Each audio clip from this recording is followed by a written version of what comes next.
Tá bom. Meus amigos, bom dia a todos. É com grande alegria que o IPR inicia mais uma jornada dos seus webinários, esse programa que a gente começou ainda em 2024 e estamos agora na nossa 10ª edição do IPR+. E com grande alegria eu vou convidar e aproveitar para apresentar o nosso palestrante de hoje, que é o professor José Tadeu Balbo. Eu vou tentar sintetizar o currículo do professor, porque o currículo é pesado, mas o professor Balbo ele é engenheiro civil, mestre em engenharia de transportes e doutor em engenharia pela USP, Universidade de São Paulo.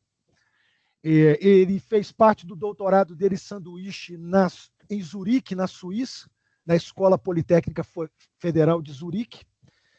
Ele é professor titular de infraestrutura de transportes da Escola Politécnica da USP. Ele é livre docente desde 1999. Ele foi membro do Comitê de Concreto, de Pavimentos de Concreto do TRB. Foi membro também do Comitê de Reabilitação de Pavimentos do mesmo TRB. Participou em diferentes funções do IBRACON, seja assessorando, seja como diretor secretário, seja como diretor técnico do IBRACON, participando também do corpo editorial da revista Concreto e Construções.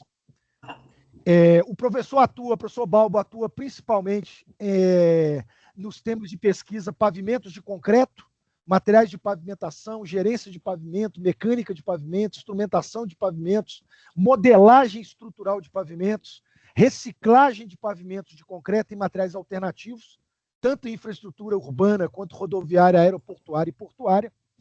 Professor Balbo, os colegas devem saber, é autor de 2 livros importantes no Brasil, Pavimentos de Concreto e Pavimentos de Concreto Permeáveis.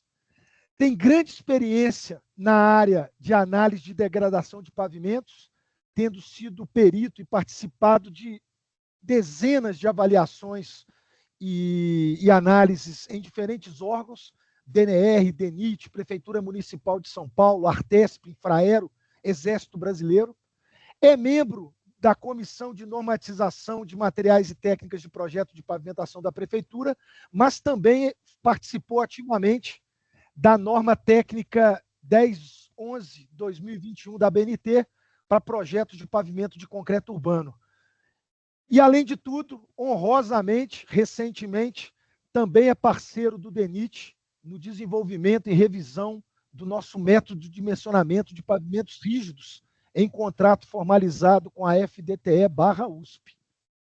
Então, feito essa pequena síntese do currículo do professor, que mesmo assim ficou grande por toda a produção já realizada no Brasil, eu honrosamente convido o professor José Tadeu Balbo, da USP, para palestrar hoje para nós a respeito do tema Estado da Arte dos Pavimentos de Concreto Rodoviários, conceitos, tendências e estudos de casos recentes. Eu passo a palavra ao professor Balbo.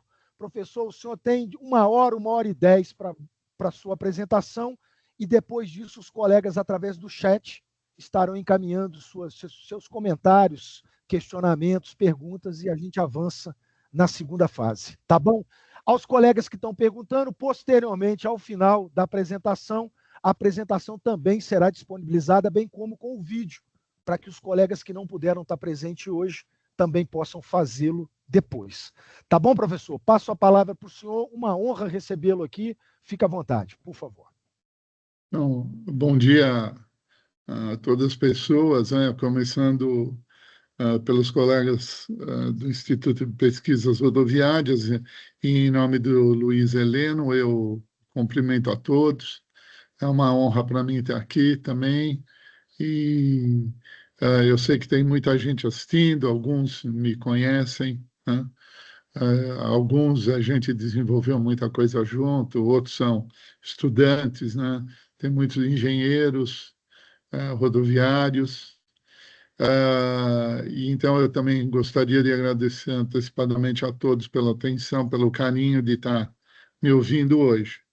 O tema ele é bastante amplo, né, de modo que em 50 slides, vamos colocar assim.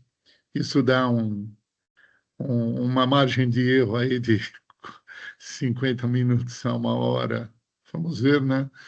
Eu vou procurar sintetizar um pouco ideias que são muito importantes para que a gente vá se acostumando a ter uma visão do desconhecido, né? Pavimentação em concreto, ela é algo que sempre gera muita curiosidade, porque nós estamos num campo realmente no Brasil onde existe muita coisa para ser revelada, né?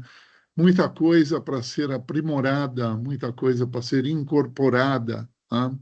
Porque a gente, até hoje, a gente tem uma visão, principalmente do ponto de vista de projeto de uma estrutura de pavilhão de concreto simples, que é uma visão, tá?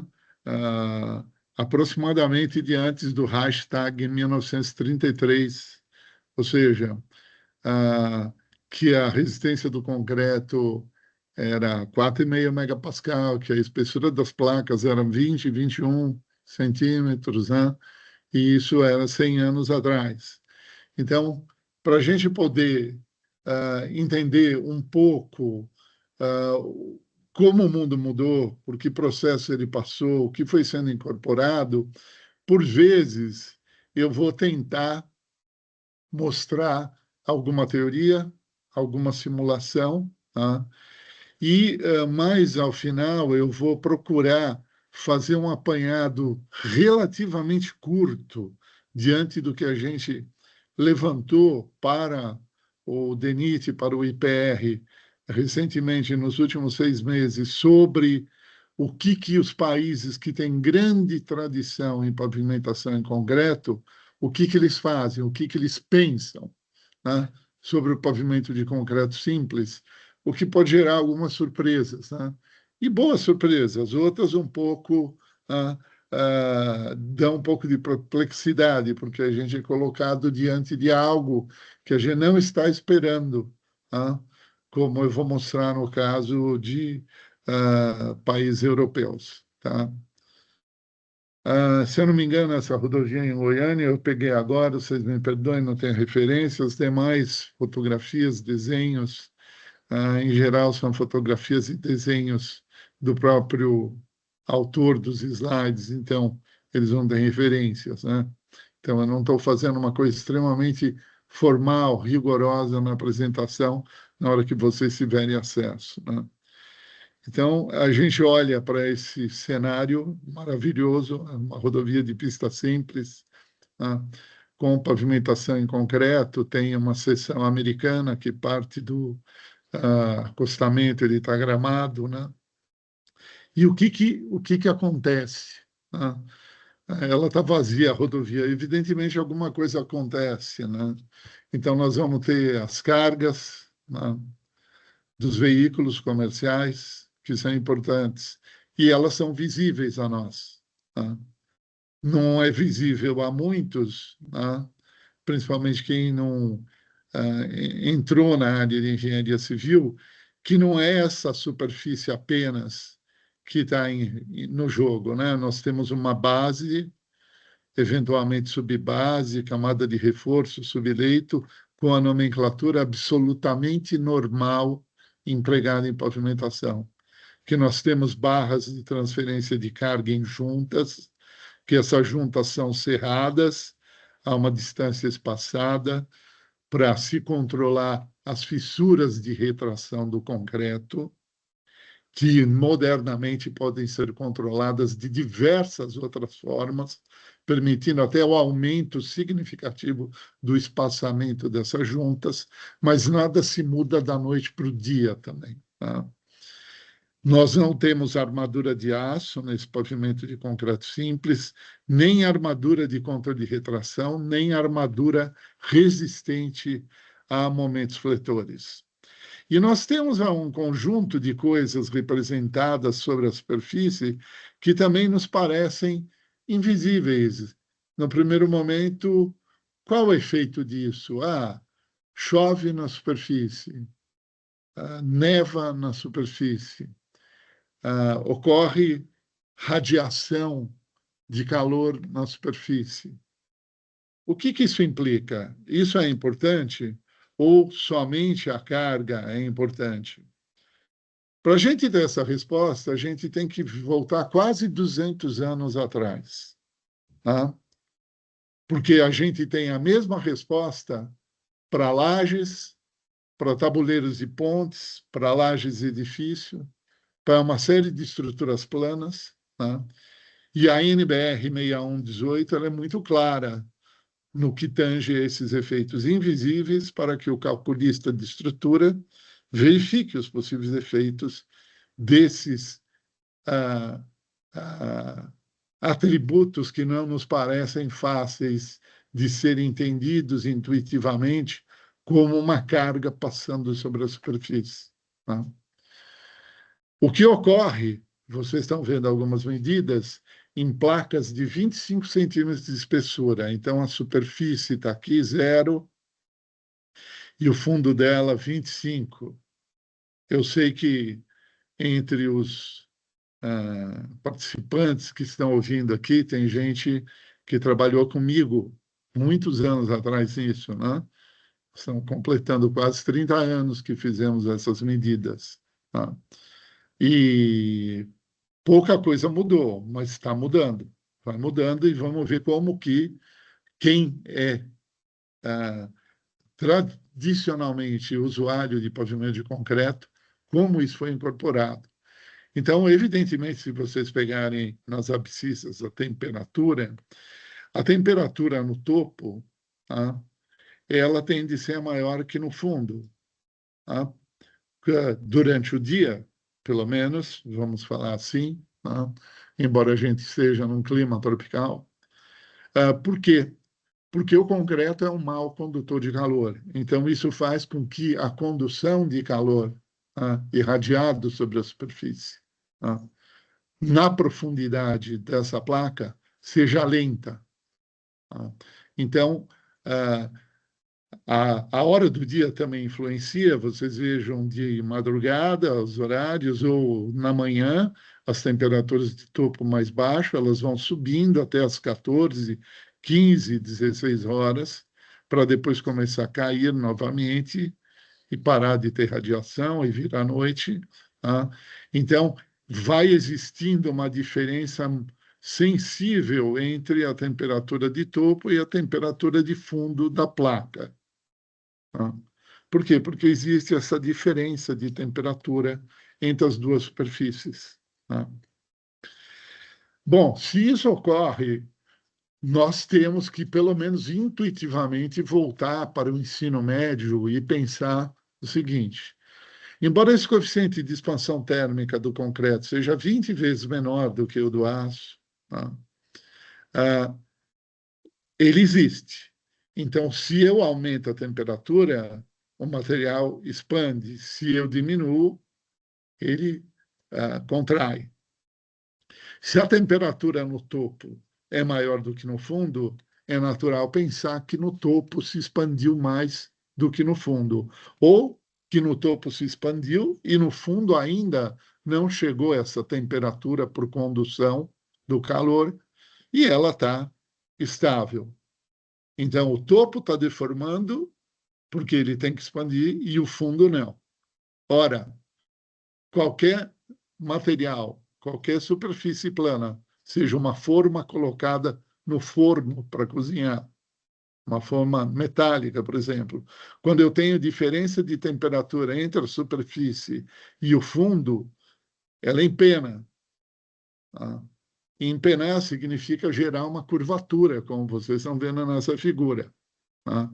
Ora, se eu tenho uma curvatura, está acontecendo muitas coisas. Primeiro, essa placa está tentando se desencostar da superfície de apoio, da base. Mas, nesse momento, entra em ação a lei de Newton. A gravidade vai atuar e vai impedir que ela se levante. Tá? Então, como a gravidade está atuando, embora esteja empenando para cima, esteja expandindo a superfície e a placa empenando durante o dia, né, com esse valor positivo, o peso da placa é jogado na direção da superfície da base, de modo que isso se torna uma carga. Se torna uma carga ambiental. Se eu pegar uma placa de 5 por 3,60, 25 centímetros de espessura, eu vou ter 9, 10 toneladas. Tá? E parece invisível aos olhos, mas isso está ocorrendo, como ocorre em uma série de estruturas. Tá? Então, por essa ação do peso próprio, devido ao empenamento, nós vamos ter um estado de tensões que não está ligado a nenhuma roda de veículo passando. Ela ocorre durante o dia, durante a noite, tá? Vai mudando, ela se torna maior, mais efetiva, menos efetiva. Tem momento que esse estado de tensão se anula, e isso, de alguma forma, vai ter que ser combinado com o tráfego.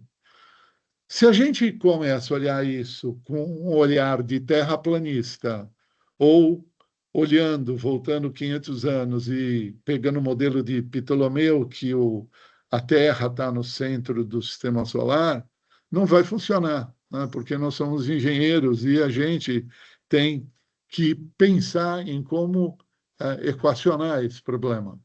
Tá? Então, a gente vai ter que equacionar o problema. Para equacionar o problema, nós vamos fazer o seguinte, olha, essa figura, que é como a anterior, eu tenho uma temperatura de topo e uma temperatura no fundo. Elas são diferentes, isso gera um diferencial. Tá?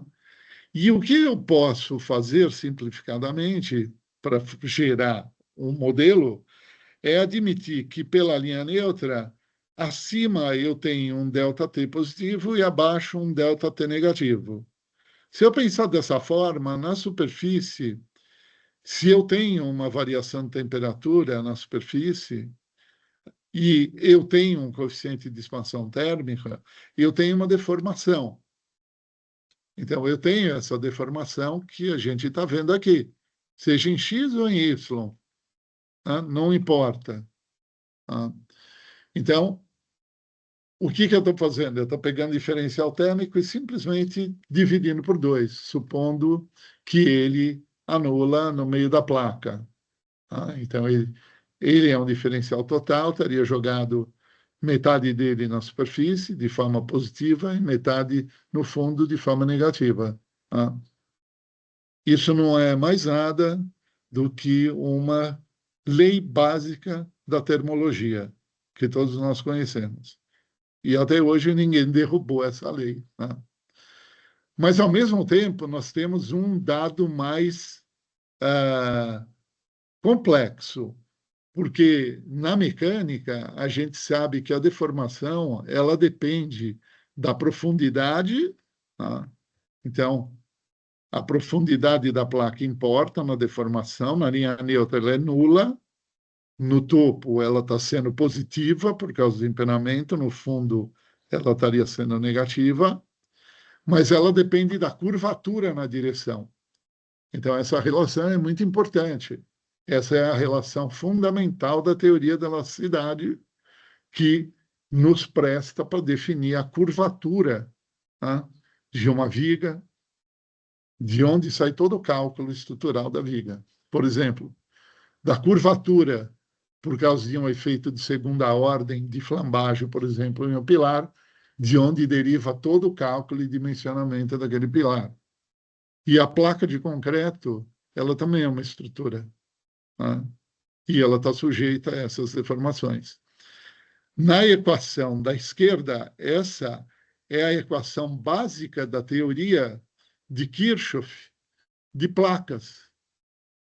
Ela é uma equação que se origina a partir de 1816 em uma competição de artigos na Academia de Ciências da França, Academia Real. Então, naquela época, se propôs um modelo que permitisse determinar a flexão de placas. E esse modelo depende da curvatura, tanto na direção X quanto na direção Y. Tá? Se a gente tomar duas direções iguais, por exemplo, então eu posso substituir todas essas funções dentro do modelo que me calcula um momento fletor. Tá?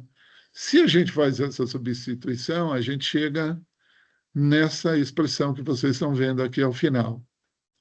Então, eu calculo o momento. Ora, se existe momento, existe tensão. Tá?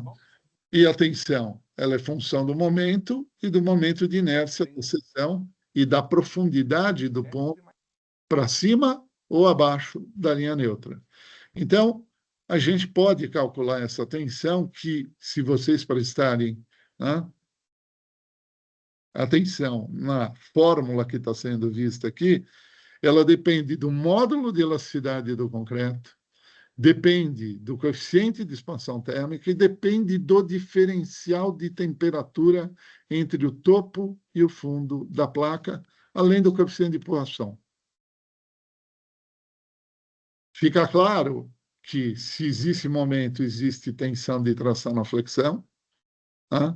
E que esse momento está sendo gerado a partir apenas do empenamento e não existe carga nenhuma sobre essa estrutura.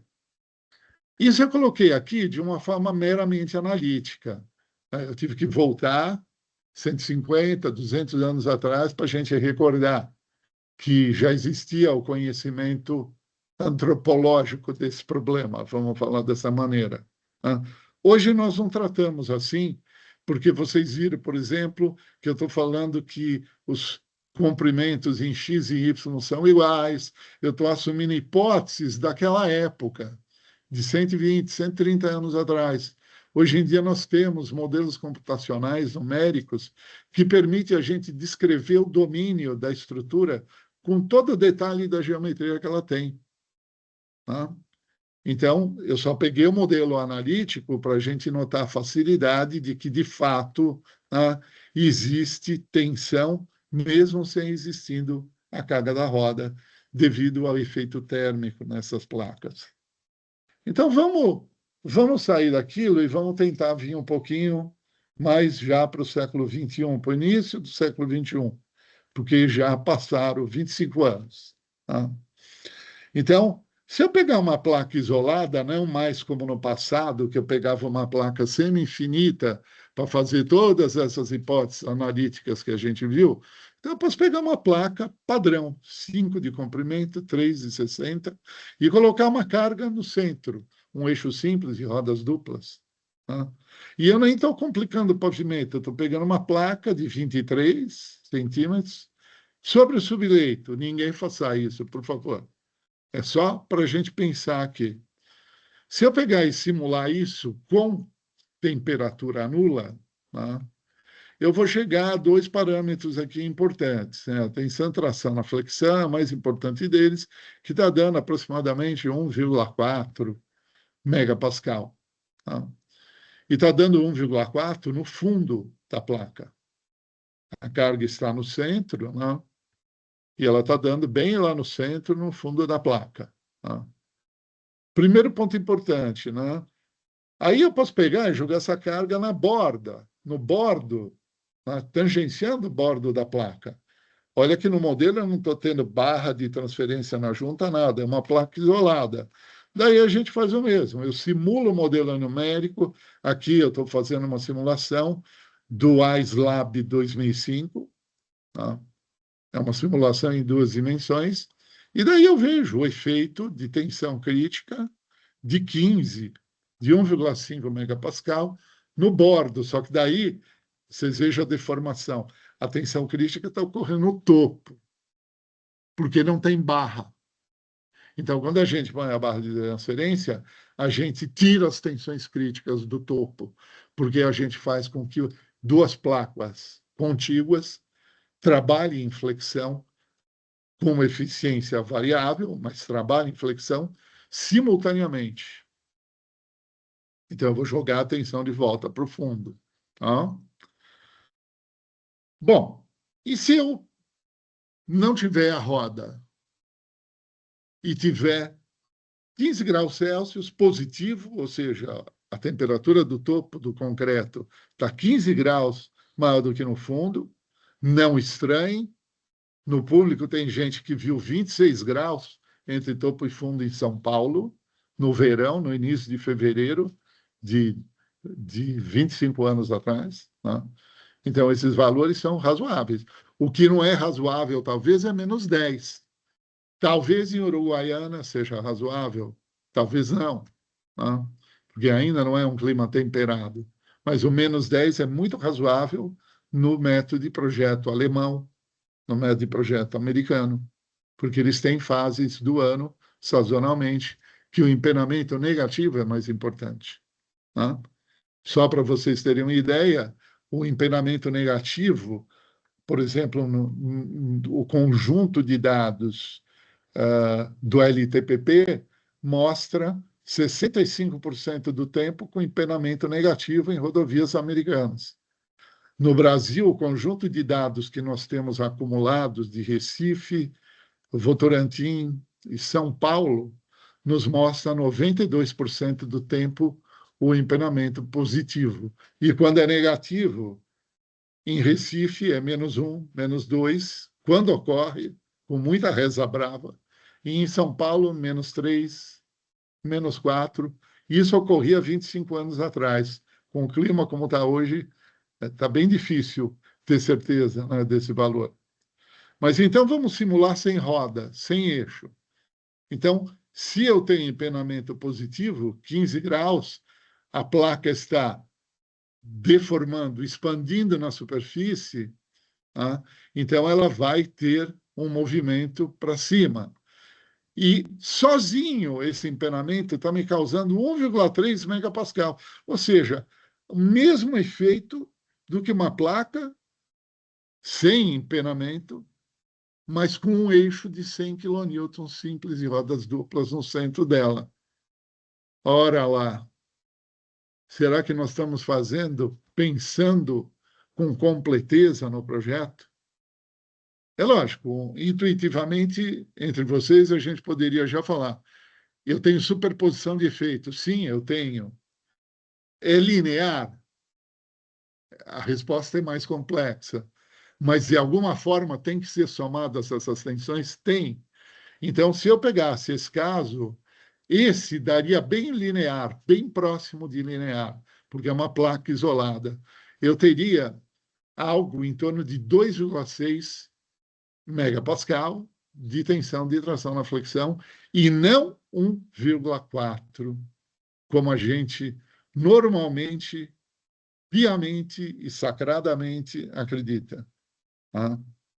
Então, a gente tem que repensar nessas coisas. É necessário que a gente pense melhor. Então, eu estou pondo uma tabela aqui para vocês notarem, principalmente aqui no campo de valores de tensões e de diferenciais térmicos, né, para situações diversas, o que ocorre.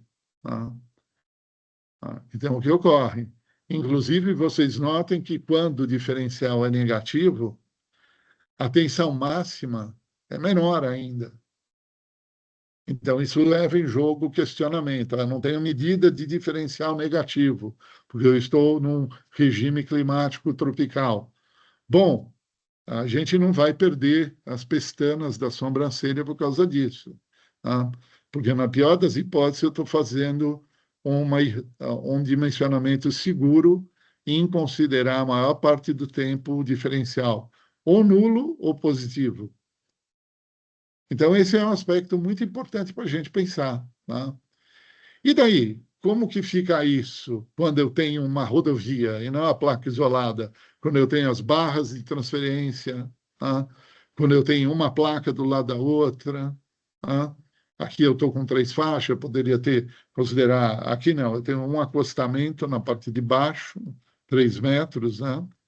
E 2 faixas de rolamento com 3,60 de largura, 5 padrão, tá? Para a gente discutir hoje. Tá? Então, o que vai acontecer? Se eu não tiver carga e tiver a carga de veículo, tá? Sem carga de veículo, e tiver carga ambiental, diferencial térmico 10 graus Celsius, eu tenho. eu tenho tensão. Todas as placas estão sofrendo tensão, de forma idêntica, porque nenhuma delas tem o carregamento de um eixo e todas estão sujeitas ao mesmo diferencial térmico. Então, elas sofrem deformações específicas, portanto, elas sofrem tensões, porque tensão é um parâmetro que depende da deformação, que é a propriedade, e do módulo de elasticidade do concreto. Outro aspecto importante está aí. Quando a gente olha essas equações, é importante olhar. A equação temperatura, a tensão dependia do coeficiente de expansão térmico, do diferencial térmico, do coeficiente de Poisson e do módulo de elasticidade do concreto, diretamente proporcional. Se o módulo aumenta, a tensão aumenta. Então, é um parâmetro importante o módulo de elasticidade? Os calculistas de estrutura dizem que é. Eles perdem o sono e chegam a ter infarto do miocárdio se o módulo aumentar muito na viga longarina das pontes que eles estão construindo. Pavimento não cai, né? Então a gente fica meio relaxado quanto a isso. Mas é importante lembrar. Né? Então aí não tinha carga no exemplo. Então a gente vai vendo o que ocorre se eu variar o diferencial térmico. Se ele é nulo, eu não tenho tensão. Se ele é negativo, eu começo a ter tensão. Se ele é positivo, eu também começo a ter tensão. Sendo que, quando ele é positivo, em geral, a gente tem situações mais críticas do que quando eles são negativos, esses diferenciais. Então, vamos colocar a carga. A gente é 1,25, vamos colocar a carga no meio. Então, está passando na faixa da direita, centralizado, só estamos colocando o eixo simples de rodas duplas, e a tensão está dando no fundo, e está dando 1,3 megapascal. Se eu linearmente considerar ambos, então eu tenho 2,6. Então, a minha hipótese de cálculo, ela não é completa se eu não usar o carregamento ambiental somado ao carregamento do eixo do veículo. Então, o modelo analítico, os modelos numéricos que a gente está vendo, né? Então, aqui a simulação, vocês vejam que não é linear, está dando 3,3, não 3,6,7 megapascal. Então, aqui é a simulação do modelo com o eixo e com a temperatura. Qual é a nossa atitude? A nossa atitude é não ter se furtado de assistir à aula no curso de graduação. A temperatura tem efeito térmico. Se não tivesse, os engenheiros que definiram a norma de concreto no Brasil não teriam colocado no item 3.1.1.6 que o calculista de estrutura deve levar as seguintes considerações de carregamento de natureza térmica. E numa barragem, importa? Importa. Então, no cálculo do concreto de uma barragem, sempre nos paramentos são verificados efeitos térmicos. Então, a gente tem aí a diferença entre não considerar o diferencial térmico e considerar um diferencial térmico de 15 graus, por exemplo, como eu falei, que é uma coisa bastante corriqueira durante o dia a dia no território nacional inteirinho, e o que acontece com o resultado do cálculo de tensão.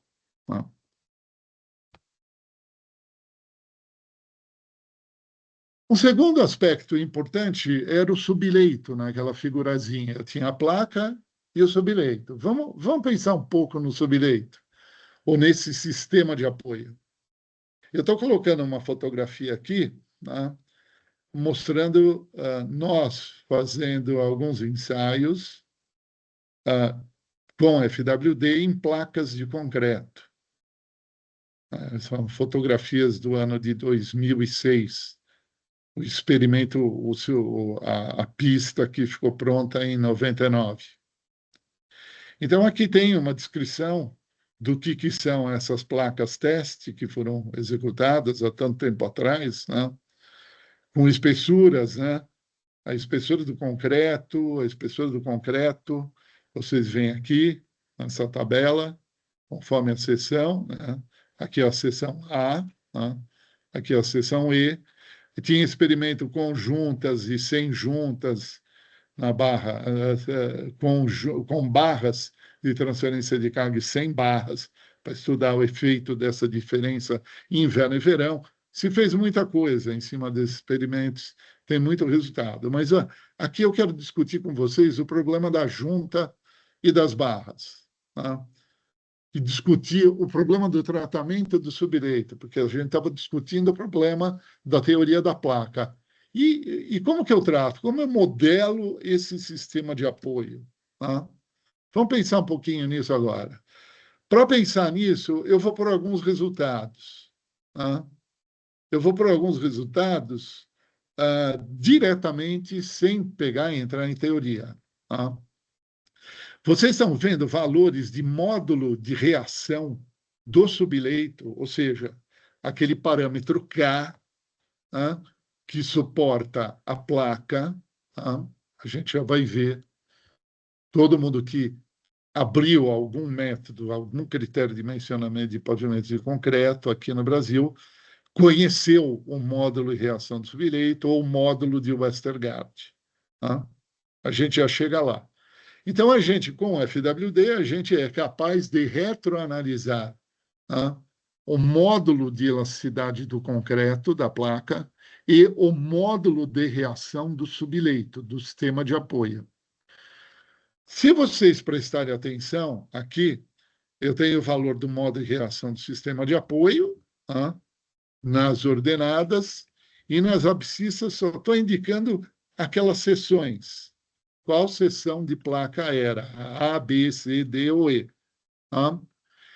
E vocês notem que eu tenho um conjunto de medidas realizados pela manhã e depois eu tenho um conjunto de medidas realizados em outros períodos, sendo que houve uma discrepância significativa das medidas de módulo de reação retroanalisado nas seções B e C, onde existia base em concreto compactado com rolo.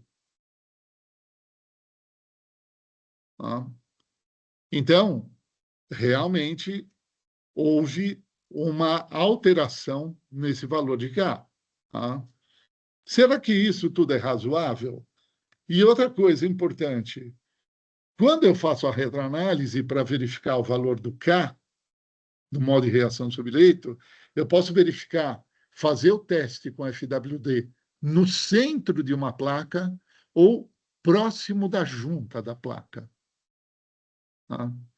E eu posso verificar isso, só que eu preciso de um modelo numérico para simular o meu experimento e empatar, conseguir um resultado de deformações e deflexões, um modelo que seja igual àquele que eu verifiquei na bacias de deflexões em pista.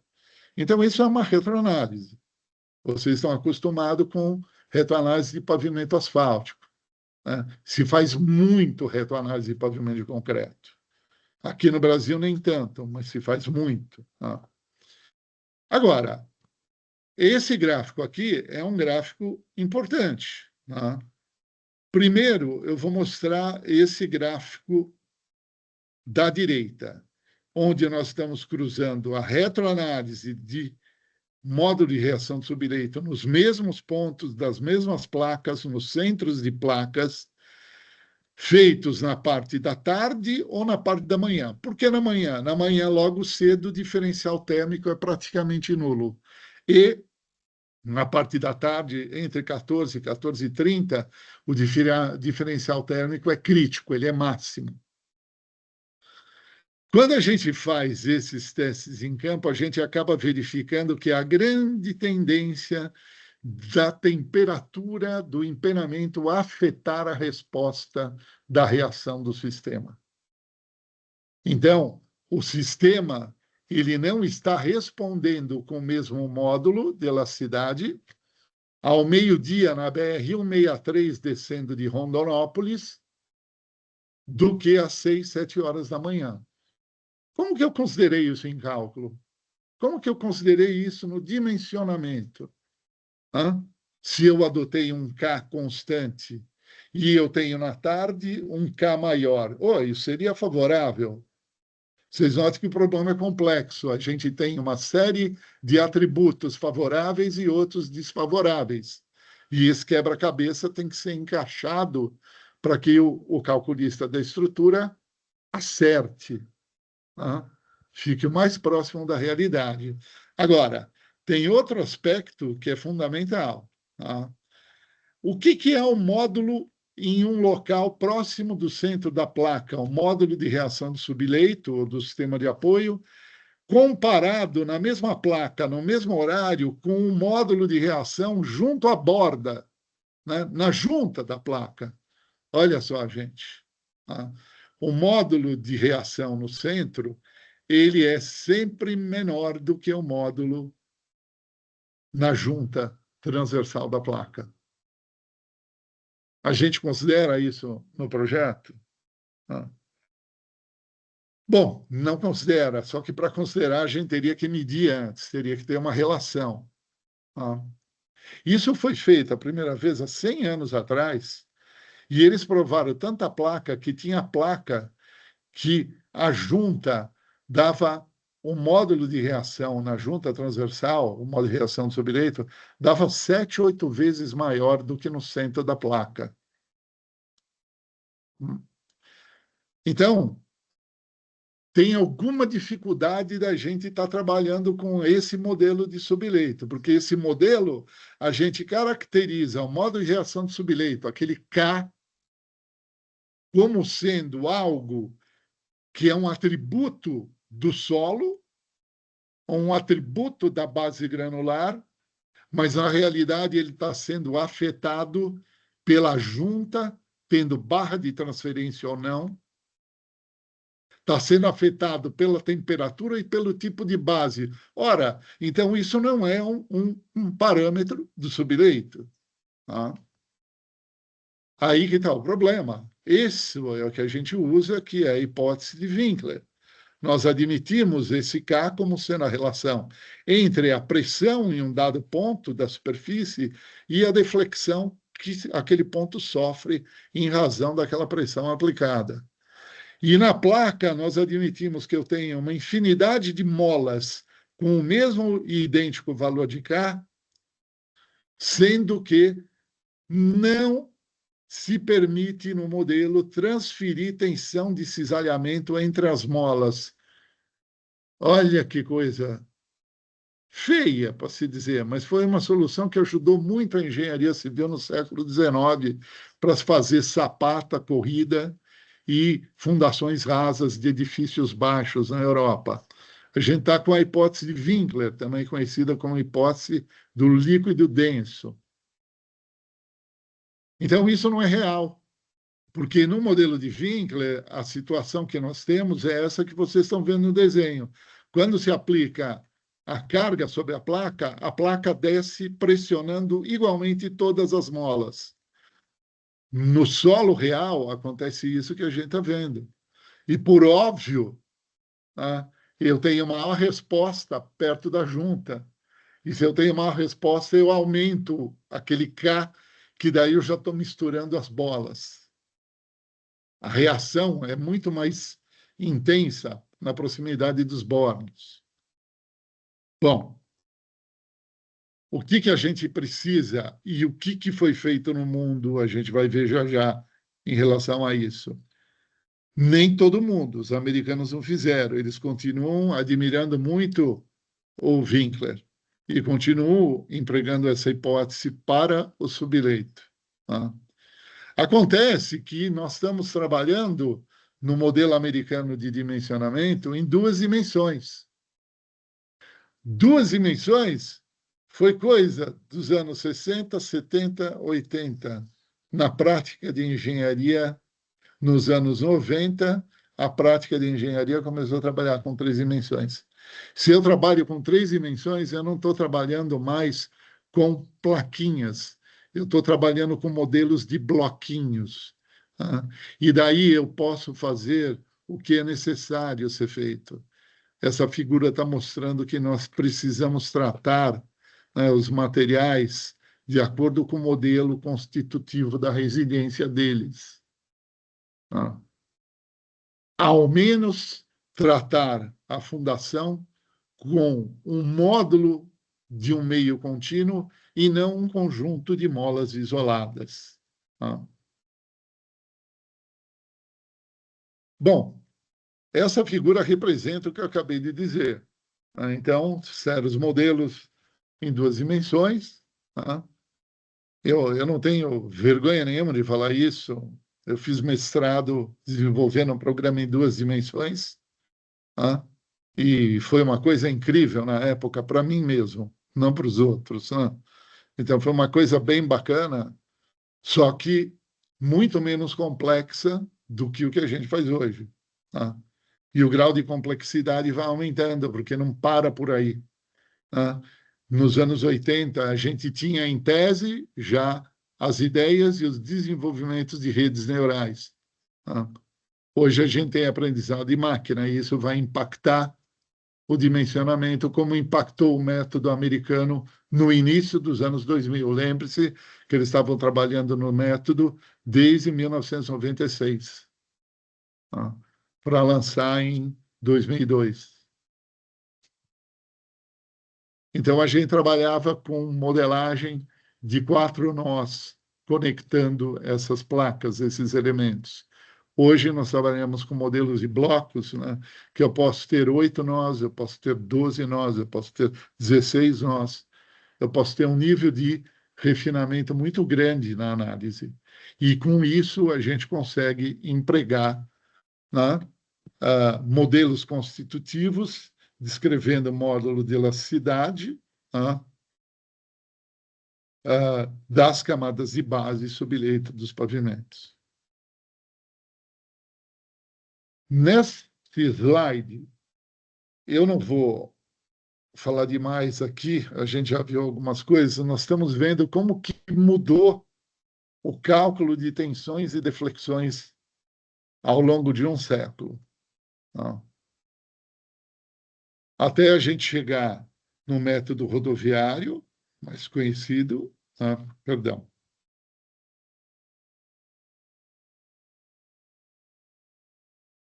Há 20 anos atrás já, né? O tempo passa. Tá? No Brasil, a gente teve um primeiro método de abordagem mecanicista, mas não empírico, tá? Em 2002 também. E só para a gente se animar na área aeroportuária, eles ficaram bem atrasadinhos, tá?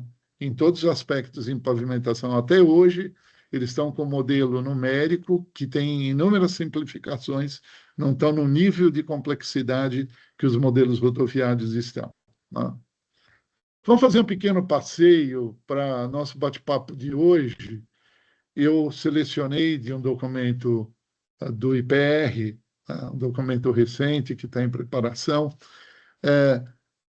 alguns países para chamar atenção. Né? Eu, devido ao tempo também, eu estou limitando, eu não vou falar em América Latina, e nós não vamos abordar o MPGD, o método americano, no detalhe, nenhum deles no detalhe, mas vamos chamar atenção para alguns aspectos e datas desses métodos, começando pela França, tá? Que utiliza hoje um modelo derivado, um modelo de cálculo de tensões derivado de um método numérico de um programa de computador muito conhecido na França, que é o Alizé LCPC. Tá? É um programa antigo, ainda dos anos 80, que eles desenvolveram, foram aperfeiçoando. É um programa padrão para uso em muitas aplicações na França, né? E vocês vejam que a metodologia francesa ela foi publicada, estabelecida recentemente. Esse é um dado importante, porque nós estamos aqui no Brasil correndo atrás disso também. Tá? O que muito impactou na Europa foi o método americano da AASHTO, tá? O MPGD. Então, a forma de abordagem acabou impactando, tá? Eles para fazer o retrabalho, principalmente utilizando simulações numéricas. Tá? Então, o que a França não tinha hoje, ela tem, ela exige no método, para pavimentação de pavimentos de concreto simples, avaliação mecanicista. Tá? Tem alguns outros detalhes, por exemplo, congelamento, descongelamento, critérios de avaliação de perda de resistência e de alteração de deflexão existem nos métodos dos principais países europeus, porque é uma realidade deles. Nós não vamos entrar nesse detalhe por fugir muito da nossa realidade. Né? Agora, vamos chamar a atenção para alguns aspectos importantes. Primeiro, a classe de plataforma está ligada ao tipo de rodovia. Tá? Então, eu não vou entrar no detalhe de tipos de rodovia lá, classificações, porque não é a nossa ideia hoje aqui. Mas vocês vejam que o parâmetro de entrada não é o módulo de reação do subleito, é o módulo de elasticidade, o que eles chamam de módulo de resiliência na França, do subleito. Tá? Então, o método de 2019, usando modelagem numérica, com avaliação mecanicista, ele determina os efeitos de eixos, que na França o eixo padrão são 13 a 130 quilonewtons, eixos simples de rodas duplas, combinados com efeitos térmicos, mas o subleito com modelo constitutivo de resiliência. Tá? Então, se a gente pega essa tabela, a gente tem uma série, né, de aspectos importantes aqui para a gente lembrar. Né? Uso de conceito probabilístico na determinação do tráfego, né? Condições de aderência entre camadas, isso é muito importante, consideração do efeito do diferencial térmico e descontinuidade descontinuidade são as juntas. Tá? Então, são aspectos que não se davam atenção no passado. Vamos dar uma olhadinha na Austrália, por exemplo, que a última publicação atualizada com modificações é de 2024, bem recente. Tá? Eles deixam muito claro ao projetista que existem danos, como fissuras, deflexão em juntas e desagregação, aqui é relacionado apenas ao material, tá? Mas fissuras e deflexão em juntas, que são escalonamento, degraus em juntas, eles têm duas causas.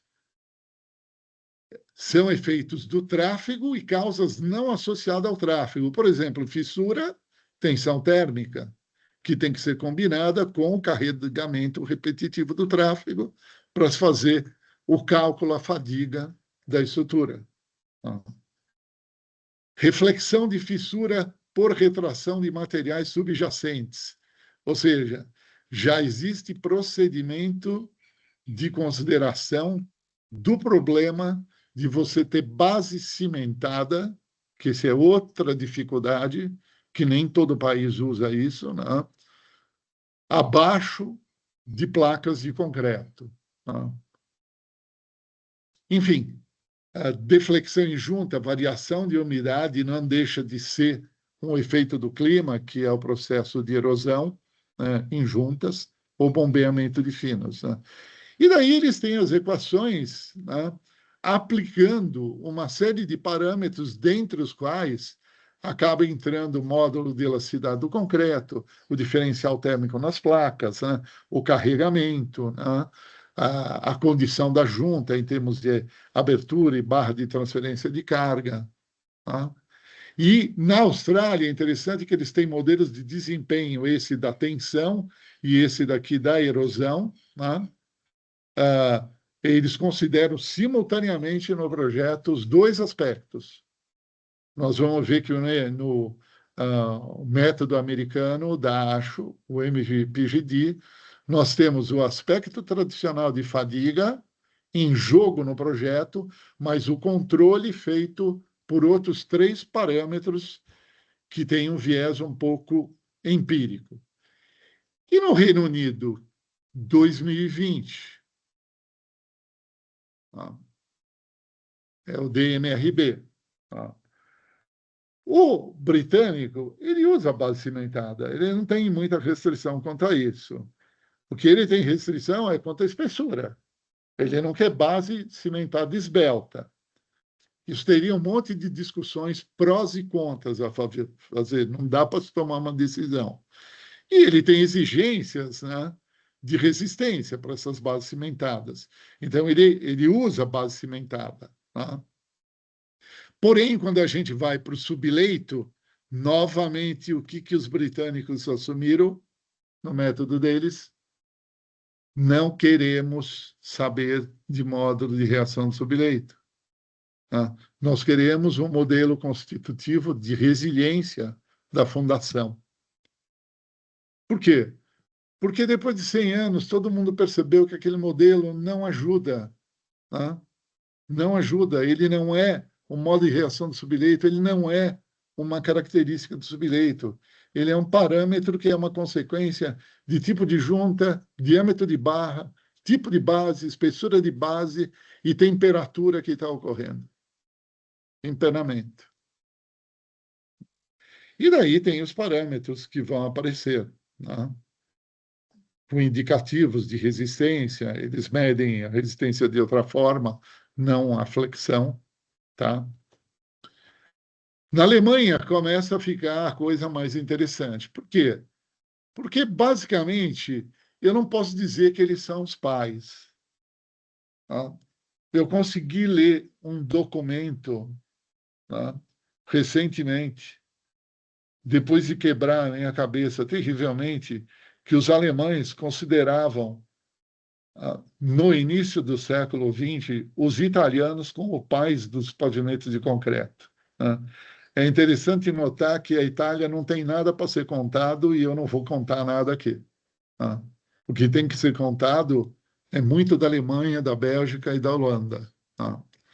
Então, vocês vejam, tá, que é uma publicação relativamente recente também. Tá?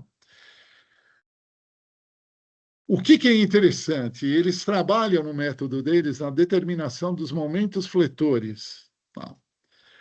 Para isso, eles consideram uma série de aspectos que afetam o cálculo dos momentos. Os momentos atuantes são aquelas coisas externas, visíveis e invisíveis, que causam flexão, que nós falamos no começo, e o resistente são as características dos materiais que estão ali, tanto geométricas como aquelas propriedades, por assim se dizer, do concreto, da base, né, que vão resistir a esses momentos externos impostos.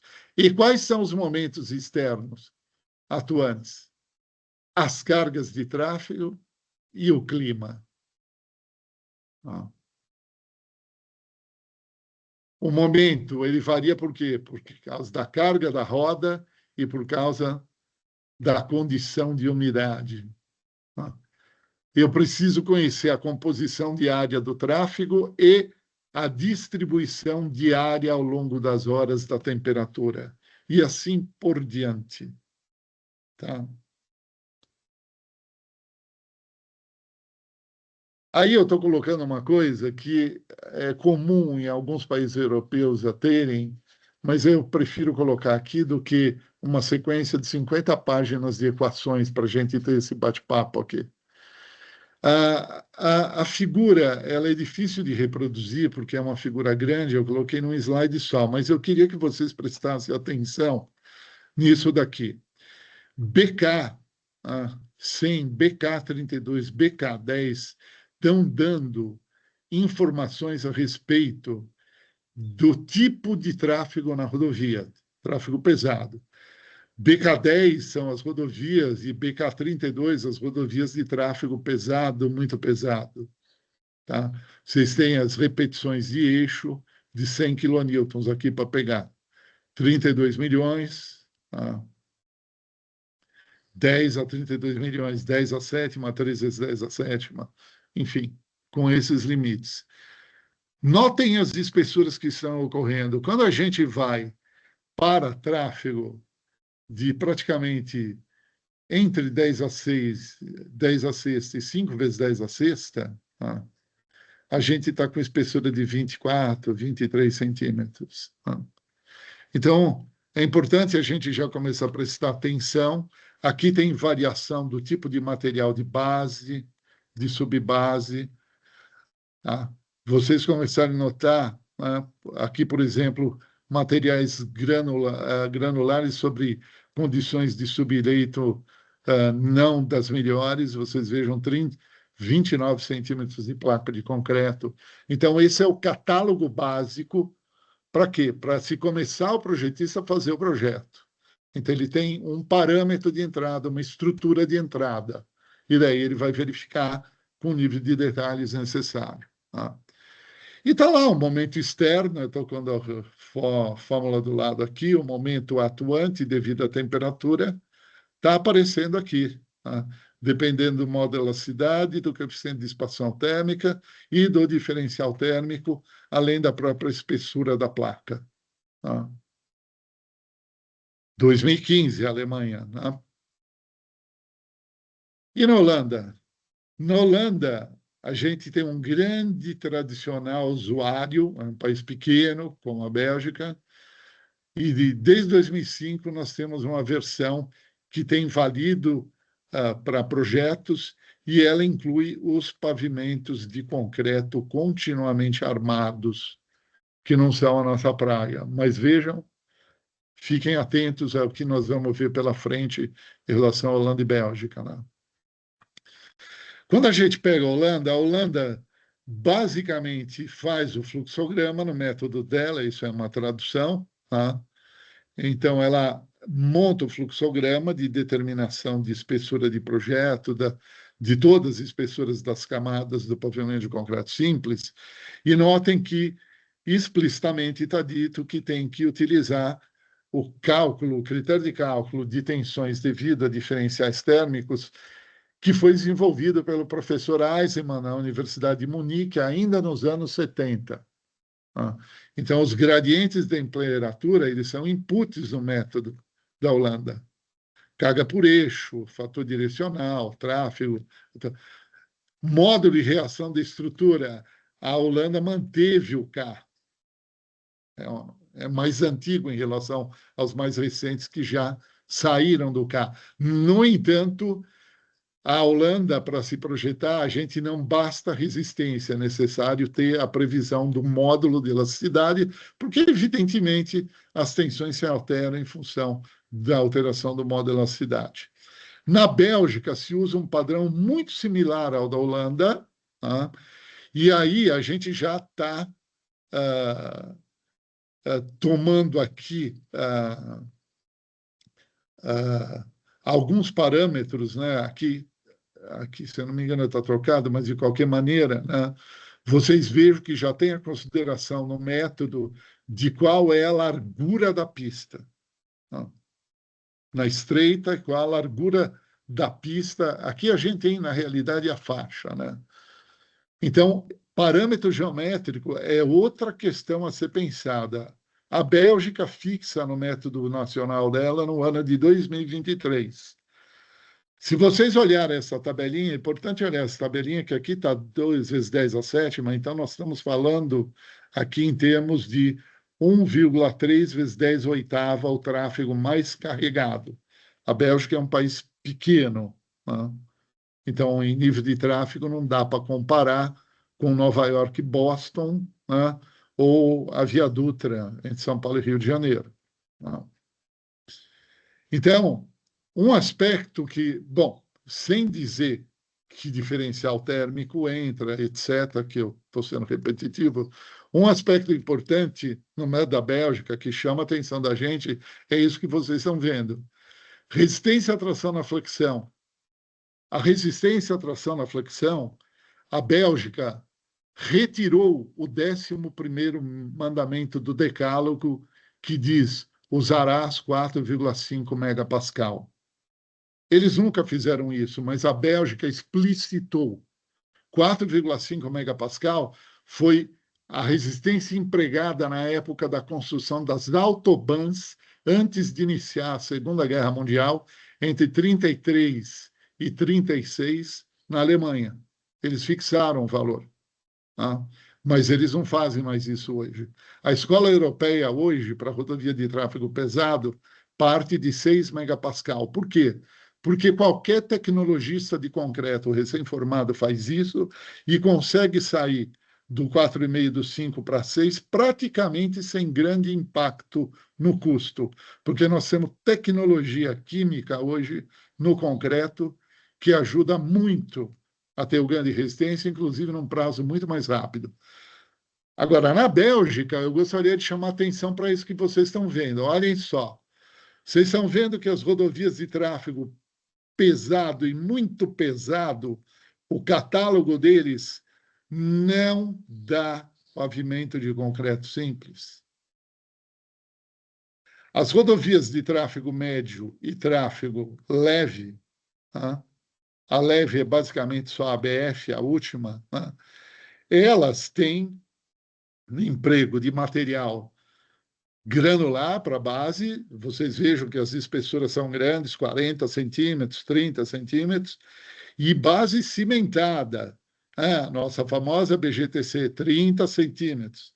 Então, quer dizer, aí é toda uma discussão. Será que vale a pena fazer 21 e 30? Só que tem um 5 aqui no meio. O que é o 5? Asfalto.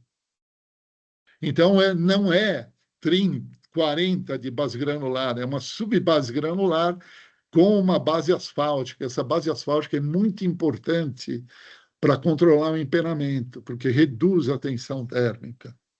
Por isso que ela começa a aparecer. Tá?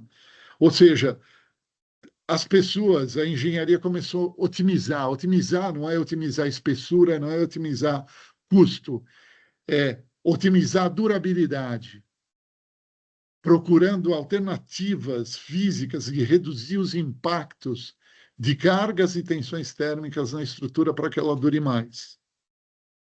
Tá? Por que na de tráfego muito pesado e pesado não pode pavimento de concreto simples?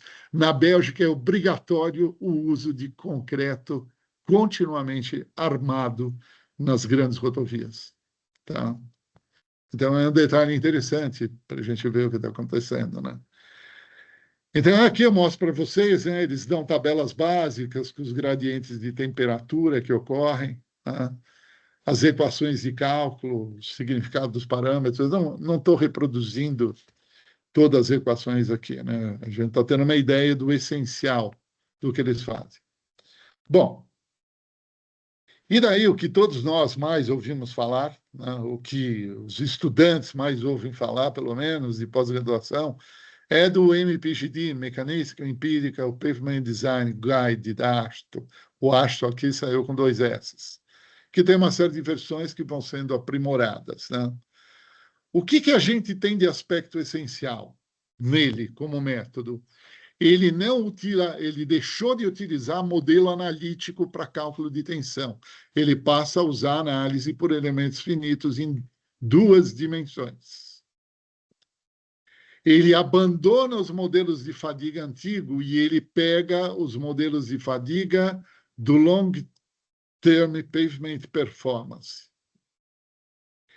Para dimensionar, ele estabelece, o projetista tem que estabelecer níveis aceitáveis ao final do período de projeto de regularidade, de porcentagem de placas fissuradas e de degrau nas juntas. E isso vai ser verificado pelo programa que está sendo rodado. Então, o projetista verifica se aqueles inputs de projeto que ele deu, 26 centímetros de placa de concreto, 8 centímetros de base asfáltica, um subleito tal, para tal tráfego, para tal local em Memphis, no Tennessee, com as condições climáticas de lá, ele atende em 30 anos os níveis toleráveis desses 3 parâmetros? Essa é a faceta empírica, porque esses parâmetros, os modelos de previsão, são modelos empíricos, que são calibrados em função do quê? De deflexões, de outros parâmetros estruturais, inclusive. E mais importante, quando vocês abrem os guias, muita gente fica frustrada porque queria as equações para colocar numa planilha. Não tem equação. Se simulou por elementos finitos, numericamente, um grande número de simulações envolvendo todo o espectro de um projeto fatorial com os parâmetros de projeto, e depois pegou parte dessas simulações que geravam tensões, deflexões, etc., e se ensinou a máquina a resolver o problema com base nas tabelas. Ou seja, estão caminhando para a mecânica quântica um dia. E daí se calibrou com o restante dos dados. E se utilizou redes neurais artificiais. Foram utilizadas as redes que já vinham desde os anos 70 sendo pensadas, e o programa trabalha com redes internamente. Então, não dá para colocar em planilha, não tem equações. E um aspecto importante, eu resgatei aqui para vocês, de alguns projetos ainda na década de 90, nos Estados Unidos, o último aqui, eu não lembro exatamente o trecho, porque a I-26 vai da Flórida até Michigan. Então, eu deixei vazio aqui. Então, vocês têm as rodovias, às vezes são interstate, às vezes são US, que são rotas, routes, e vocês têm as espessuras de pavimento de concreto que se empregavam naquela década. Algumas como teste, algumas contínuas. Esse caso é interessante. A faixa de veículo leve com 240 e de pesado com 280, nessa rodovia. Tipo de base, olha só que dado importante vocês têm. Quanto aos americanos, tem um dado frustrante, muitas vezes as pessoas vão falar, especialmente para o Balbo, porque eles não querem nem saber de BGTC. Eles não querem base cimentada. Aliás, tem um artigo nosso, que eu sou coautor, de 2010, no TRB, em que a gente tentou usar o MPGD para dimensionar pavimento com base cimentada e não funciona. Ele dá resultados totalmente fora do esquadro. Vocês vejam já larguras de faixa de rolamento modificado, e isso eles tiraram da experiência alemã, que os alemães já estavam usando nos anos 80, faixa largada. Então, basicamente, eu quis trazer para vocês hoje, essas ideias gerais, algumas experiências, alguns casos que estão ocorrendo, mas principalmente uma visão mais aberta desses problemas. O que é o subleito? O que são as bases? O que são essas placas? Como pensar, como refletir? O que são as cargas que vão atuar para deteriorar isso? Então, eu acho que, passados 100 anos, a gente aprendeu muito na humanidade. Essa aqui, a última transparência, fica uma referência do que ocorre hoje. E vocês notem que não é diferente do que ocorre na Alemanha, por exemplo, que eu mostrei aquela tabela de dimensionamento deles, que eles fazem por um método completamente diferente do método americano. Para a gente fixar as ideias hoje, então, eu queria só repassar os pontos. Os efeitos térmicos estão sendo considerados de forma ampla em todos os países que têm tradição de uso de pavimento de concreto, embora grande parte deles passou a considerar isso recentemente do ponto de vista normativo. A largura de placa expandida está sendo uma adoção, uma solução expandida, alargada, né? Uma solução que tem sido copiada dos alemães por muitos países também. O módulo de resiliência foi incorporado como parâmetro de dimensionamento do pavimento de concreto. Existem modelos de fadiga muito mais aprimorados para se projetar pavimentos de concreto, mesmo porque os concretos mudaram. Tá? Muitos países que têm tradição estão usando base asfáltica e granular, comumente, principalmente pelo fato desses materiais diminuírem de uma forma relevante os efeitos térmicos e possibilitar dar maior durabilidade ao pavimento de concreto. Né? Então, modelos empíricos de degradação incorporados nos métodos, não se projeta mais pensando só em fadiga, mas pensando em perda de qualidade de conforto de rolamento, etc. Tráfego pesado, pegando um apanhado geral do que a gente viu, espessura mínima está em torno de 270 milímetros. Tá? Então, aquele número cabalístico, quanto à tecnologia do concreto, aquele número cabalístico de 4,5 megapascal, ele é apenas romântico. Ele é um conto de fadas escrito pelos irmãos Grimm, e que não havia sido publicado antes. Tá? Então, hoje a gente tem tecnologia para evitar um aumento excessivo de espessura do concreto, se dosando de uma forma mais adequada o material concreto. Tá? Então, eu vou passar a palavra de volta ao Luiz Heleno, agradecendo novamente ao Luiz, ao IPR, ao DENIT, que eu agradeço em nome do Luiz pelo convite para essa palestra, aos presentes, espero que tenha sido útil, que eu tenha conseguido transmitir as ideias com clareza. Se existir alguma dúvida, eu estou à disposição, vocês podem falar hoje ou entrar em contato comigo, tá? Muito obrigado. Ô, professor Balbo, rapaz, a impressão que eu tenho é que todos tiveram uma apresentação muito clara, o senhor, com esses anos todos trabalhando na área de pavimento rígido, advogando, né, na importância da técnica no dimensionamento. Então, sua apresentação é impecável, professor. Queria te agradecer, tudo maravilhoso. Dando andamento aqui ao nosso webinário, vários colegas fizeram algumas perguntas, comentários. Eu vou tentar organizá-los de maneira cronológica para respeitar quem fez as primeiras explanações, tá, professor? Se alguma questão o senhor entender que no momento não cabe uma discussão ou o senhor precisa de mais tempo para aprofundar, eu vou passar o contato da pessoa para o senhor prestar esclarecimento em outro momento também, não tem necessidade de esgotar tudo aqui não, né? Na verdade, deixa eu começar então, professor. Vamos lá para o chat. Primeiro, a pergunta que foi feita foi do Vinícius Levai, da ITR Engenharia. Ele comenta com o senhor o seguinte, ele pede a opinião do senhor a respeito do uso de macrofibras em pavimentos rígidos. Segundo ele, os fabricantes têm afirmado que a aplicação dessas macrofibras nos pavimentos rígidos conduziria a uma redução de espessura, diminuição de trincas por retração e dispensaria, inclusive, o uso de barras de transferência. Ele está te perguntando qual a opinião do senhor a respeito das macrofibras em pavimentos rígidos. A resposta é muito simples. Toda essa experiência não é rodoviária, é uma experiência muito relacionada a terminais, tá?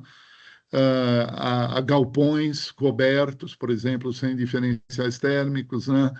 A concretos especiais. Em geral, o pessoal usuário de fibra é um pessoal muito correlacionado à tecnologia de concreto, né? A comunidade de tecnologias de concreto, o que não é o caso dos rodoviários. Né? Eu não vejo na experiência mundial uma tendência de se considerar, por exemplo, o uso da fibra para reduzir espessura.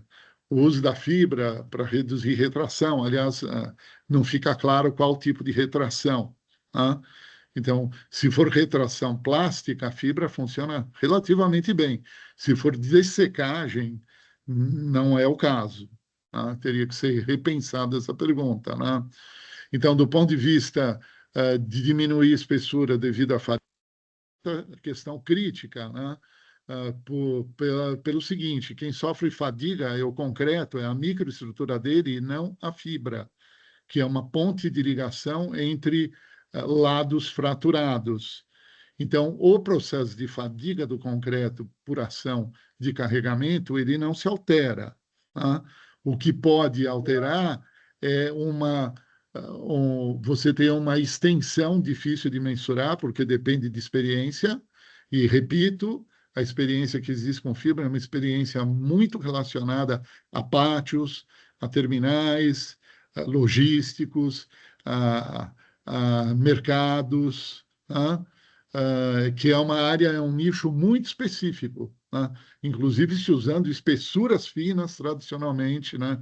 E se fazendo placas longas, né? Esse uso, inclusive, tem implicações muito grandes do ponto de vista construtivo, de equipamentos rodoviários, de certificação de mão de obra, de fornecedores, né?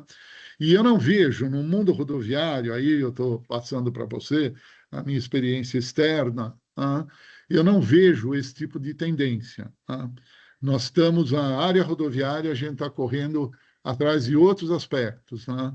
Em geral, o pavimento rodoviário ele é feito sobre circunstâncias completamente diferentes desses terminais logísticos, por exemplo, né? Em regiões com climas muito diferentes, né? De modo que não dá para generalizar a resposta, né? Eu acho que a ANAPRE deve ter justificativas técnicas, e se você entrar no site deles, conversar, entrar em contato, eles podem te dar material e informação para se fazer um juízo de valor maior sobre isso, né? Eu tenho dificuldade para responder, repito, porque eu sou uma pessoa muito focada na questão rodoviária e aeroportuária. Perfeito, professor, foi claro. Outra questão que foi colocada aqui no chat.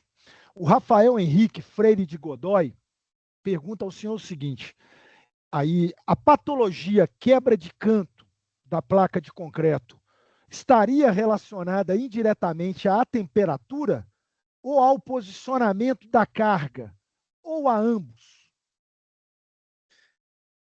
A quebra de canto, Que ele está chamando. primeiro eu teria que definir o tamanho dessa quebra, Perfeito. tá?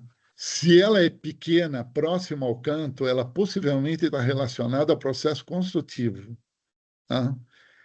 Ela sendo pequena ou média, ela pode estar relacionada ao empenamento construtivo, que é um aspecto não discutido hoje aqui. Perfeito. Ocorre retração durante a cura do concreto e isso empena a placa. Perfeito. Então, isso causa a quebra de canto. E ela pode estar sendo causada posteriormente à liberação do tráfego por causa dessa retração que causou empenamento para cima nos cantos e a ação do tráfego próximo aos cantos acaba impondo tensões de tração no topo dessa placa posteriormente, mas pode estar vinculado, inclusive, à ausência de barra de transferência de carga, onde ela deveria estar e, por alguma razão, Ela não está. Perfeito. Existem várias possibilidades para quebra de canto. Perfeito. Professor, Renato Prandina fez algumas perguntas para o senhor, eu vou tentar listar algumas aqui, tá? Ele afirma o seguinte, que o pavimento rígido precisa de uma fundação sem recalque diferencial. Essa é a afirmação dele. Ele cita os creep de meia encosta como razões para estourar pavimento rígido em rodovias recentemente liberadas para tráfego. Ele está perguntando, essa discussão a respeito do creep de meia encosta, que ele está chamando, é prevista em alguma norma internacional de projeto?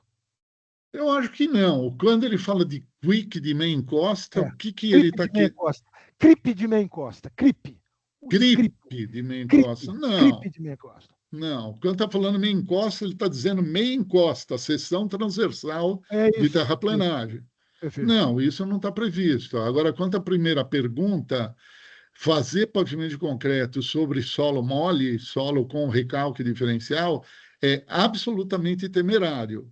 Perfeito. Precisa de tratamento. Eu já vi, por exemplo, em galpões industriais próximos a várzeas, aqui na Moca, em São Paulo, na região industrial antiga da cidade, ah, e não tinha barra de transferência, inclusive, né, eram coisas antigas, com afundamento de bobinas de aço, com afundamento de 15 centímetros. Eu já vi no Tecom 2, na Baixada Santista, portuário, afundamentos de 8, 12 centímetros, depois de poucos anos de uso devido a recalque de consolidação do suporte deformável, do solo mole. E isso é terrível, porque isso operacionalmente isso derruba uma empilhadeira, Perfeito. seja na indústria, no porto é muito pior. Então, sempre tive uma opinião muito desfavorável ao uso de placa diretamente sobre fundação recalcável, sendo necessário primeiro fazer o tratamento da fundação, ou seja, não ter mais recalque antes. Perfeito. Professor, eu vou tentar, o Renato fez mais algumas perguntas, mas eu vou tentar ser democrático e trabalhar com vários colegas que também perguntaram. Depois eu volto qualquer coisa no Renato Prandina. Kinderman de Araújo Villanova afirma o seguinte para o senhor. Ele afirma que os métodos mecanicistas atuais representam de forma adequada o acúmulo de tensões cíclicas geradas pelos gradientes térmicos. Não, na verdade ele pergunta se os métodos mecanicistas atuais representam de forma adequada o acúmulo de tensões gerados pelos gradientes térmicos diários. O senhor já falou um pouquinho sobre isso. Caso o senhor entenda que ainda sejam insuficientes, qual seria a ordem de grandeza do impacto dessa limitação no desempenho dos pavimentos? E quais os principais desafios para mensurar e incorporar melhor esse efeito da temperatura nos modelos de dimensionamento? Acho que é o desafio do senhor nesse trabalho que nós temos agora com o IPR, né? É falar um pouco isso do objetivo que a gente está querendo com esse trabalho com o senhor, por favor. Vamos lá, isso não é uma pergunta, isso é um desafio É mesmo. isso. Mas vamos responder rápido. É. Método, se considera adequadamente ou não a carga ambiental, os diferenciais Isso. térmicos. Isso. Por exemplo, para pavimentos urbanos aqui no Brasil, o método, a prática recomendada 1011 da BNT considera de forma adequada.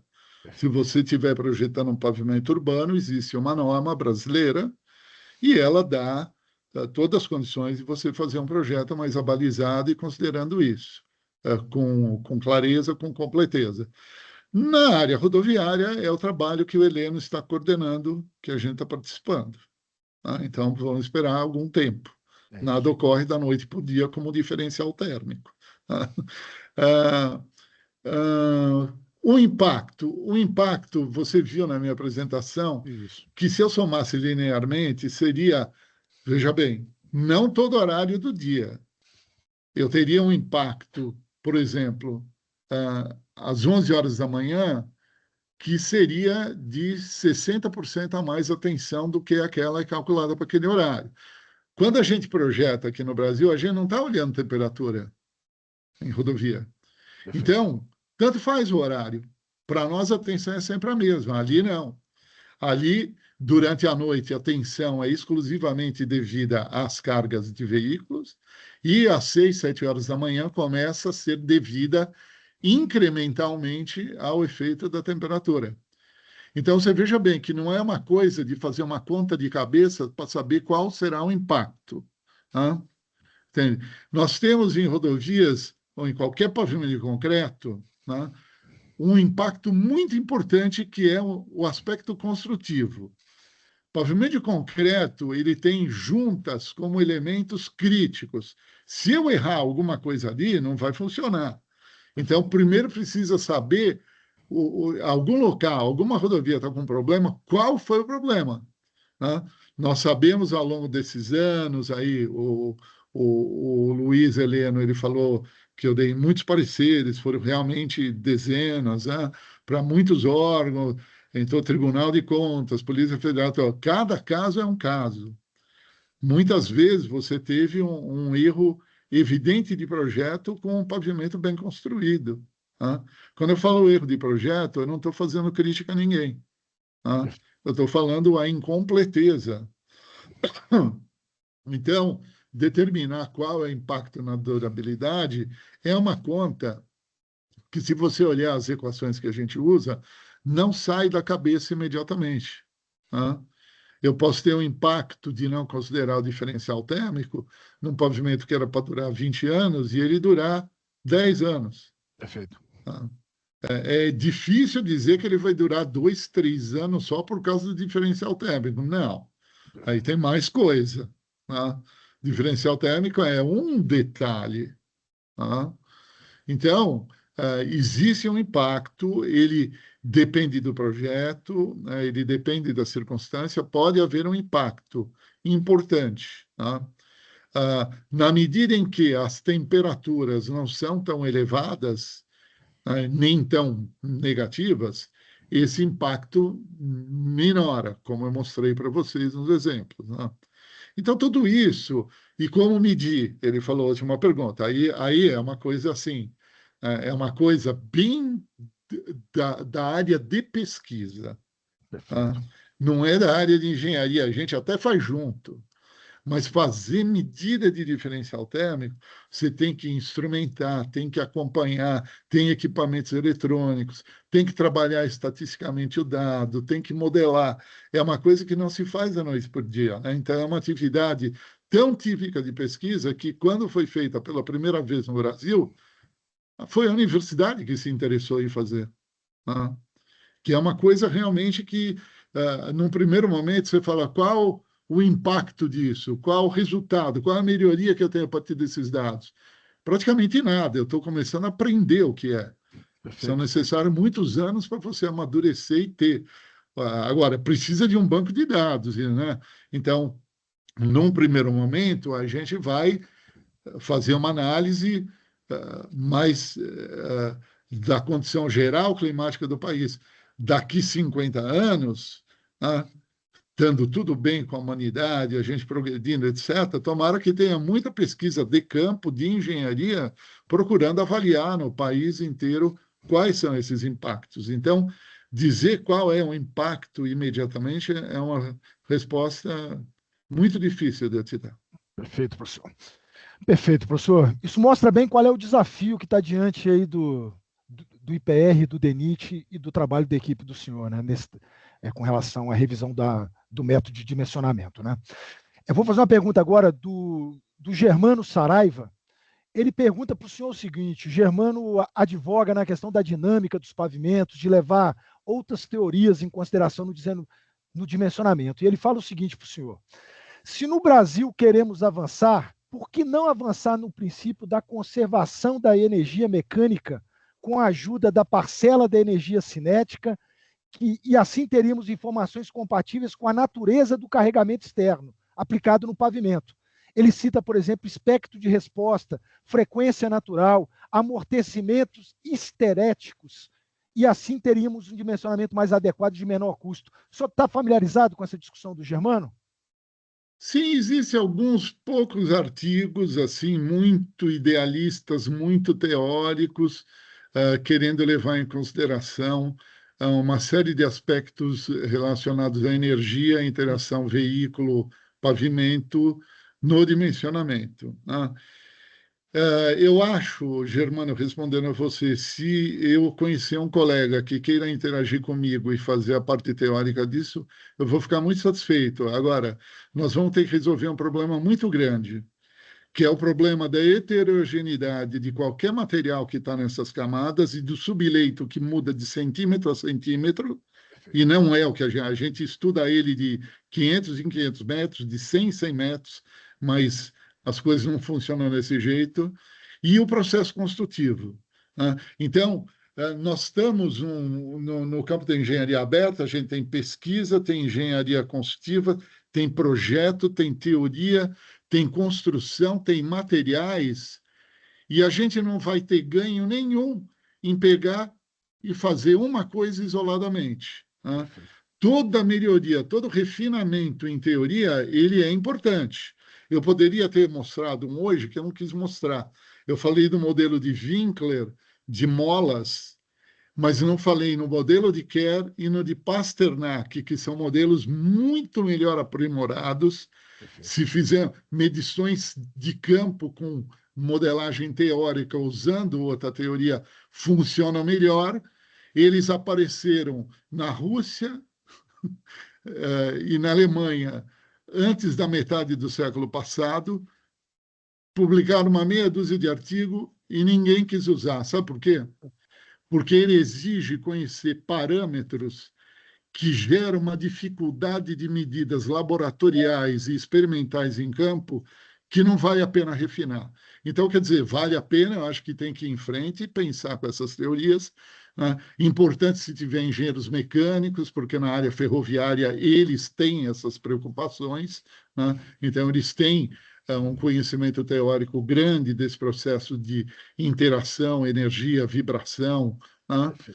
Agora, nós, na engenharia civil, a gente interagindo com eles, nós vamos ter que resolver o problema dos materiais, dessa heterogeneidade, e vamos ter que olhar a teoria para saber se existe algum ensaio ou alguma medida em campo que preencha a lacuna do parâmetro que essa nova teoria exige. Então, é assim, é um processo formiguinha, né? É um processo que leva décadas. Perfeito, professor. É, Ô, professor, assim, o tema que o senhor apresentou aqui, e obviamente o conhecimento, toda a expertise que o senhor tem, geraram muitas perguntas, muitas mesmo. Eu estou tentando respeitar o máximo de participantes. Para o senhor ter uma ideia, nós tivemos picos hoje de 243 usuários ao mesmo tempo, ou seja, foi um sucesso o evento, inclusive quase 100 servidores do DENIT. Então, novamente, agradeço, foi um sucesso o evento. Vou fazer mais duas perguntas para não amolar muito o senhor, para a gente fechar aqui, tá?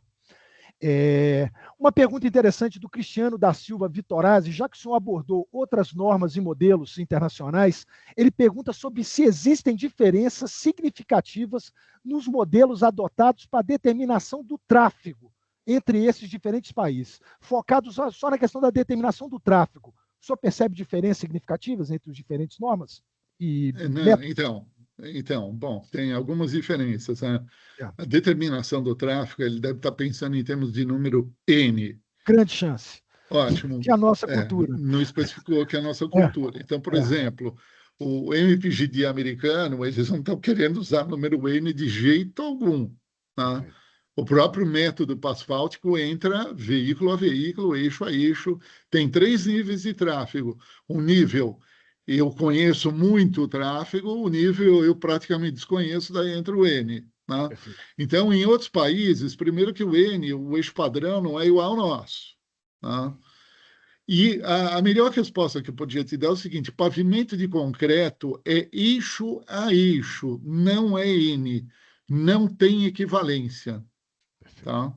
Pavimento de concreto, se tentou a ASHO Road Test fazer equivalência, fizeram e não funcionou. Eles abandonaram, jogaram fora em 19... Saiu em 93 a última versão, 2 anos depois jogaram fora. Depois de um congresso em 94, com um monte de gente dizendo isso não funciona. Então, pavimento de concreto é eixo a eixo, carga a carga. Tá?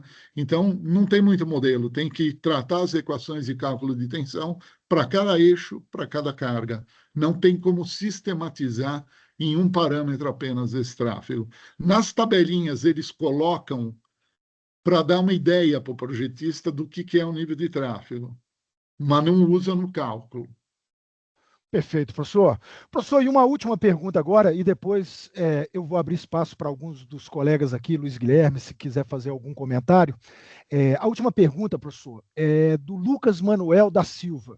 Ele pergunta o seguinte: os modelos de deformação permanente das camadas de base e subbase possuem incorporados alguma forma de prever a variação da umidade ao longo da vida útil?